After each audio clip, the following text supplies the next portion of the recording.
Good morning, students. You are most welcome to Vidya Focus Academy. I am Ashwani, and today we will talk about Ohm's law.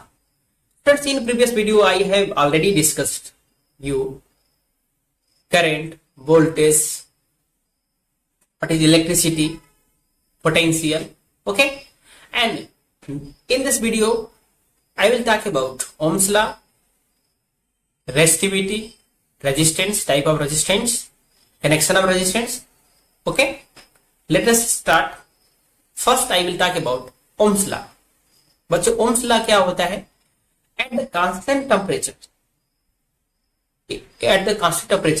potential difference across the 2 points in a metallic conductor is directly proportional to the current passing through them.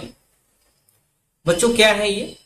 At constant temperature, यानी जब आपका temperature constant हो, जो potential difference होता है किसी दो point से जिनके थ्रू करंट का फ्लो हो रहा है, ठीक है, मान लो ये आपका है, ठीक है, जिनके थ्रू करंट का फ्लो हो रहा है, इनकी ए और मान लो ये पॉइंट यहां पर, एक पॉइंट यहां पर है, करंट का फ्लो जिसके थ्रू हो रहा है, कोई मेटलिक है ये एट कांस्टेंट टेम्परेचर पे, तो प्रोपोर्शनल होता है आई के, यानी potential difference at the 2 point is directly proportional to I, current के, ठीक है। जैसे बच्चों है V is proportional to I, जब प्रोपोर्शनल हटता है तो V इक्वल टू होता है I इंटू आर। आर को बोलते हैं रेजिस्टेंस, ये वायर का रेजिस्टेंस होता है, यानी वो उस कंडक्टर का रेजिस्टेंस होता है जिसके थ्रू करंट पास करती है, ठीक है। अब बच्चों आपके सामने एक ग्राफ दिख रहा होगा यहां पर, V प्रोपोर्शनल टू I का ग्राफ।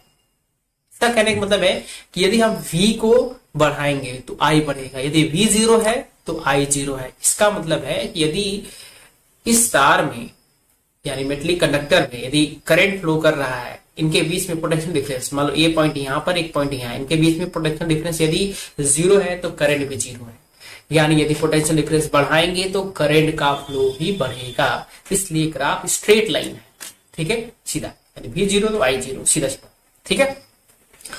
अब बात करते हैं बच्चों रेजिस्टेंस की। एक ये वायर का रेजिस्टेंस होता है, एक होता है जो फिक्स होता है, किसी पर्टिकुलर वायर के लिए क्या होता है बच्चों, एक फिक्स होता है, ठीक है। अगर बात करें हम रेजिस्टेंस की, एक रेजिस्टेंस का नाम जिसे रेजिस्टेंस रेजिस्टेंस बोलते हैं, ये वेरिएबल रेजिस्टेंस होता है। ऐसा इसलिए क्योंकि एट ए कांस्टेंट वोल्टेज पे हम आप करंट का फ्लो क्या कर सकते हो, आप बढ़ा घटा सकते हो। क्या होता है रियल में, आइए देखते हैं। Variable resistance is the component used to regulate current without changing the source of voltage. कहने का मतलब है कि आप करंट के रेगुलेशन को कम ज्यादा कर सकते हो without changing the source of the voltage, है कि नहीं। जैसा कि ओम्स लॉ में हमने आपको बताया V equal to I into R. अगर V को फिक्स कर दिया, R को बढ़ाओ घटाओगे तो चेंज कौन होगा, I चेंज होगा, है कि नहीं, ठीक है। अब बच्चों बात करते हैं रेजिस्टेंस का यूनिट की। अगर रेजिस्टेंस की यूनिट की बात करें तो उसकी यूनिट होती है ओम, ठीक है। अब ओम डिफाइन कैसे है, आइए देखते हैं। जैसा कि हमने आपको बताया ओम्स लॉ में V बराबर I इंटू आर, R equal to V upon I। यदि वोल्टेज 1 वोल्ट का हो, करंट 1 ओम का हो, तो रेजिस्टेंस वोल्टेज यदि 1 वोल्ट का हो, करंट 1 एम्पियर का हो, तो रेजिस्टेंस 1 ओम का होता है, ठीक है। 1 ओम की डेफिनेशन कैसे दी जाती है ये देखते हैं।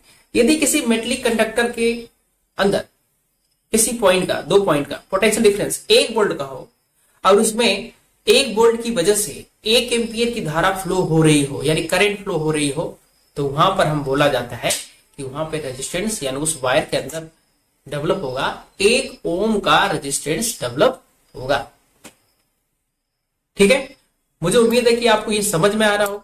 अब बात करते हैं डिपेंडेंस ऑफ रेजिस्टेंस, यानी रेजिस्टेंस किन किन फैक्टर पे डिपेंड करता है, किन किन बातों पे डिपेंड करता है, इसकी बात करते हैं।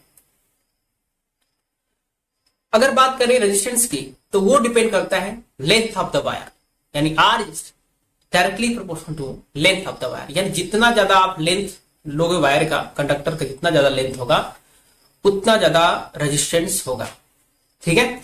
दूसरा चीज, R is inversely proportional to area, cross sectional area. ये क्रॉस सेक्शनल एरिया का मतलब क्या है, ये आपको जो सामने दिख रहा है ये वाला पार्ट, इसको बोलते हैं क्रॉस सेक्शनल एरिया। ठीक है, यानी इनवर्सली प्रोपोर्शनल होता है क्रॉस सेक्शनल एरिया के। यदि क्रॉस सेक्शनल एरिया बहुत ही कम होगा तो उस वायर में रेजिस्टेंस ज्यादा होगा, यदि क्रॉस सेक्शनल एरिया ज्यादा होगा तो रेजिस्टेंस कम होगा। ठीक है, क्रॉस सेक्शनल एरिया से ऐसा क्यों, ज्यादा होने से ऐसा क्यों फर्क पड़ रहा है बेटा? क्योंकि अगर ज्यादा होगा क्रॉस सेक्शनल एरिया तो उसमें नंबर ऑफ इलेक्ट्रॉन पास ज्यादा कर लेंगे, करंट ज्यादा तेजी से फ्लो हो जाएगा, यानी करंट फ्लो ज्यादा होगा, नंबर ऑफ इलेक्ट्रॉन ज्यादा जाएंगे। बात समझ में आ रही कि नहीं है? ठीक है, जैसा कि बच्चों हमने बात किया कि आर प्रोपोर्शनल होता है लेंथ के और आर इनवर्सली प्रोपोर्शनल होता है क्रॉस सेक्शनल एरिया के।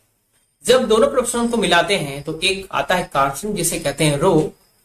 कहने का मतलब आर इक्वल टू हो जाता है, दिख रहा होगा आपको, R equal to rho L upon ए।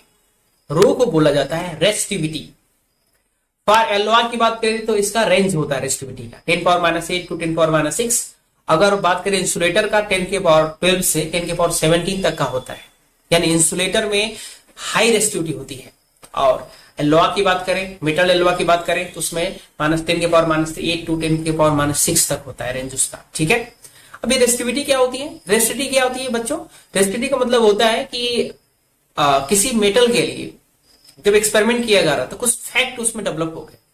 ठीक है, जो जिससे रेसिस्टिविटी डेवलप हुई। रेसिस्टिविटी किसी भी पर्टिकुलर मेटल के लिए, मटेरियल के लिए वो फिक्स होती है, वो बदलती नहीं है। जैसे मैंने आपसे कहा कि अगर 1 मीटर आपने आयरन लिया है, आयरन का वायर लिया है, तो अगर रेसिस्टिविटी जो है मान लो रो है, 10 मीटर भी लेंगे तो उसकी भी रेसिस्टिविटी रो ही होगी, वो फिक्स होती है, बदलने वाली नहीं होती है। ठीक है, यानी आप जब तक मटेरियल ना चेंज कर देंगे तब तक रेसिस्टिविटी बदलती नहीं है। जैसे आपने कापर ले लिया है, 1 मीटर कापर ले लिया है तो उसका वही रो होगा जो 10 मीटर कापर वायर का रो होगा। बात समझ में आ रही कि नहीं? यानी वायर का लेंथ बढ़ाने से, क्रॉस सेक्शनल एरिया बढ़ाने से रो के ऊपर कुछ भी फर्क नहीं पड़ेगा, वो कांस्टेंट होता है, सबके लिए अलग अलग तरीके से डिफाइंड है। बच्चों अगर कनेक्शन ऑफ रेजिस्टेंस की बात करते हैं तो there are 2 type of connection, one is series connection and other is parallel connection. Series connection में क्या होता है, आपको दिख रहा होगा इधर R1 R2 R3 इस तरह से कनेक्ट है कि उसमें जो फ्लो करने वाली करंट होती है वो सेम होती है सब से। V वोल्ट से करंट जा रहा है, ठीक है, प्लस टर्मिनल से, तो प्लस से कहां जाता है, माइनस की तरफ, तो सब में करंट का फ्लो जो हो रहा है वो सेम हो रहा है। आ रही कि नहीं समझ में? अब क्या है यहाँ पर, अगर बात करें वोल्टेज का तो R1 में V1 वोल्टेज, R2 में V2 वोल्टेज, R3 में V3 वोल्टेज, तो V इक्वल टू डी सकते हैं V1 plus V2 plus V3। ठीक है, अब पता है कि आपको अगर V1 है तो I1 into R1, I2 into R2, I3 into R3 कर सकते हैं, तो I सब में क्या है, सेम है, तो IR1 IR2 और IR3। इस तरीके से कनेक्शन करने के बाद अब देखोगे कि जो आता है रिजल्टेंट R इक्वल टू, यानी इक्विवेलेंट रेजिस्टेंस इक्वल टू आता है R equal to R1 plus R2 plus R3 in series connection में, यानी हम सीरीज कनेक्शन में सीधे सीधे रेजिस्टेंस को जोड़ देते हैं। दूसरा चीज, आप बात करते हैं पैरेलल कनेक्शन की। बच्चों पैरेलल कनेक्शन में क्या होता है, आपको दिख रहा है कि इधर parallel connection R1 R2 R3 सब में क्या होता है, पैरेलल में वोल्टेज सेम होता है। ठीक है, और जोड़ने का तरीका क्या होता है, इनको 1/R equal to 1/R1 plus 1/R2 plus 1/R3, यानी R1 R2 R3 को हटाकर यदि कोई एक पर्टिकुलर का लोड लगाना चाहते हैं जो तीनों के इक्वल हो, तो इस प्रकार से हम पैरेलल कनेक्शन में कर सकते हैं। 1/R equal to 1/R1 plus 1/R2 plus 1/R3, इस प्रकार से कनेक्ट करके हम उनका रिजल्टेंट यानी इक्विवेलेंट रेजिस्टेंस निकालते हैं। ठीक है, तो बच्चों मुझे उम्मीद है कि ये वीडियो आपको समझ में आया होगा, और यदि अच्छा लगा हो तो हमारे वीडियो को लाइक, सब्सक्राइब, कमेंट करिएगा। Thank you, bye bye.